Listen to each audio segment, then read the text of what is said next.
I had what I thought was a very solid take on Steph Curry, which admits both his greatness and the flaw within his style that can be exposed because of the change in officiating in the playoffs.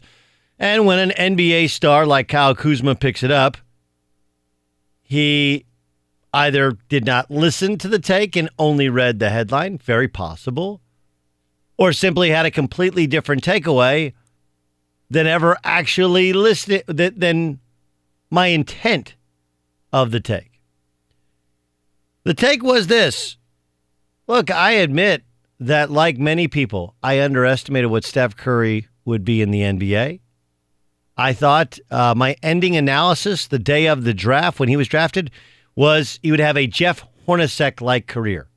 Some point, some two, tremendous overall player, some great years, a lot of good, but could he play? He wasn't really seen as a dynamic point guard because he hadn't played the point much in college, only 1 year. And I wondered whether or not he could get by people, he could defend, and he could keep up with the physicality of the league. The league has evolved and changed. Some of that is his play. Some of that is their need for more offense. And obviously, he has benefited from it as the league has benefited from his stardom. But Kyle Kuzma tweets out, he has 3 rings, LOL. What am I reading? What am I reading this, right? And then I watched last night's game, and I was kind of reaffirmed.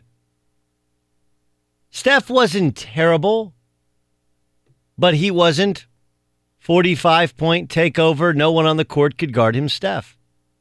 Obviously, Klay Thompson struggled. Andre Iguodala came back to earth. Sean Livingston looked, well, old. And they struggled to box out the stronger and tougher P.J. Tucker, the nuisance that is CP3. CP3, James Harden did his James Harden thing. And the Houston Rockets really survived the Golden State Warriors. Survived the Golden State Warriors. The Rockets went small with P.J. Tucker at center. And that seemed to be just what the doctor ordered, as the Warriors couldn't box out Tucker. He only got credited for 5 offensive rebounds, but he got far more that he just tipped out to somebody else. But my affirmation came from this. How many did Kevin Durant have last night? What do you have, like 35 last night? 34? It seems like when you watch Kevin Durant, you know how the story ends. He's going to end up with 30. Everything else is very much up in the air. You might get 15 or 18 or 20 from Steph. You might get 40. You might get 10, 12 from Klay, 15 from Klay. You might get 50. It's the wide variances, and that is, in fact, the difference. I stand by the fact that you can just mug and be physical. Even Steph Curry, look, I thought he was on the wrong side of a couple of non-calls, or he drove in, and in the regular season, those would have been absolute and ones. Some of his jump shots in the perimeter where they challenged him and he fell down because he thought there was contact, those would have been called fouls in the regular season. In the postseason, they would not. Now, of course, Steph made the big 3 to cut it to 2 with 11.5 seconds to go, and then James Harden missed the second free throw. And Kevin Durant had a chance to tie it. So did Steph. Neither made it. And the Houston Rockets survived. But I stand by that the officiating changed in the postseason.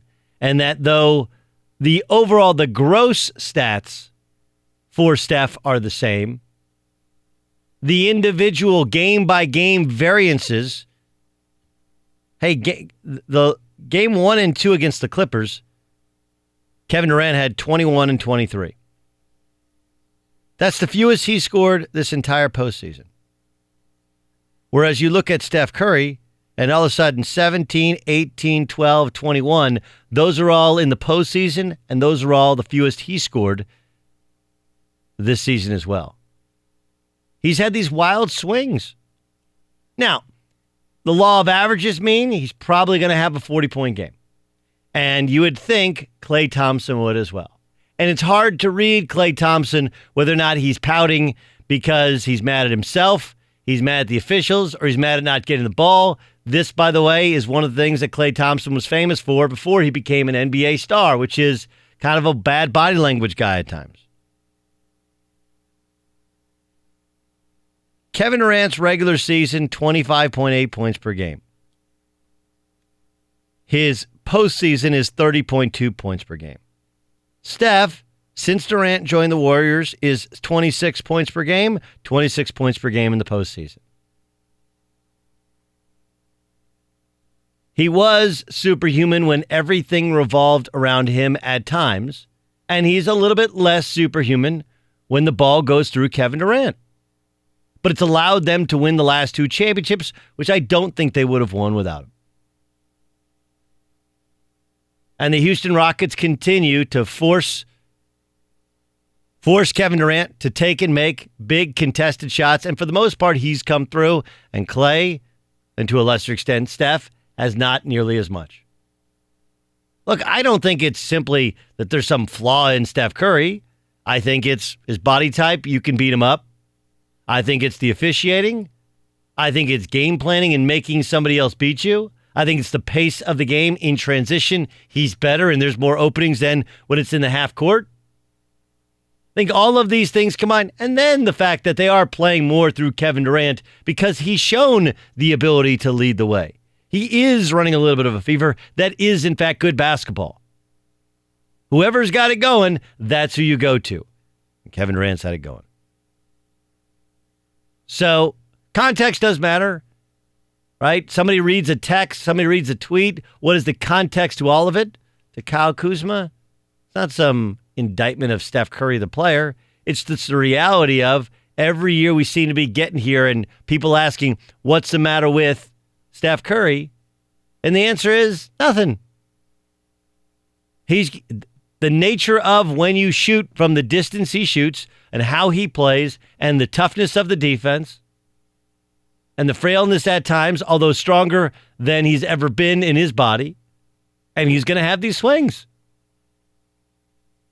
And with a small sample size, this is what happens. The larger the sample size, ultimately water will find its level.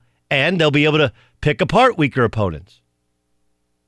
The question is whether that'll happen before it's too late, as they're now tied 2 games apiece to the Houston Rockets. And if you think that this series isn't about who's pushing who and the physicality, I tell you, the voice of reason, this whole thing, is Draymond Green. I think it's just a mindset. I think we go into a fight thinking it's a fair fight, and it's not. They're doing whatever it takes to win. And not that they're doing anything dirty or nothing like that, but they're doing whatever it takes to win.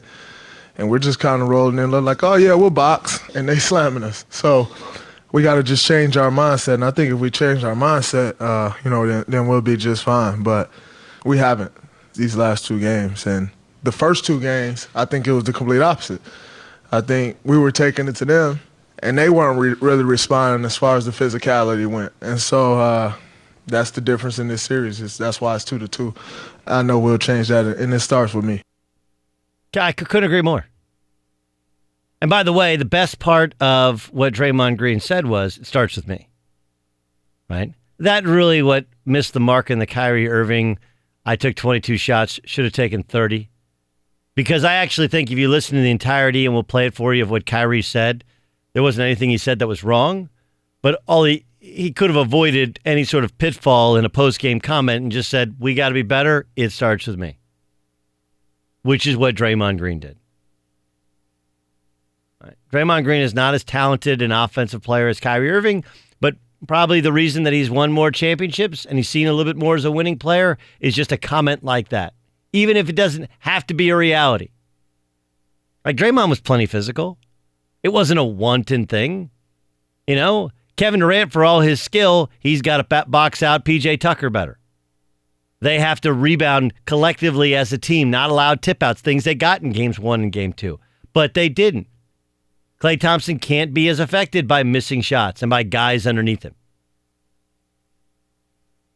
And I'm guessing he will.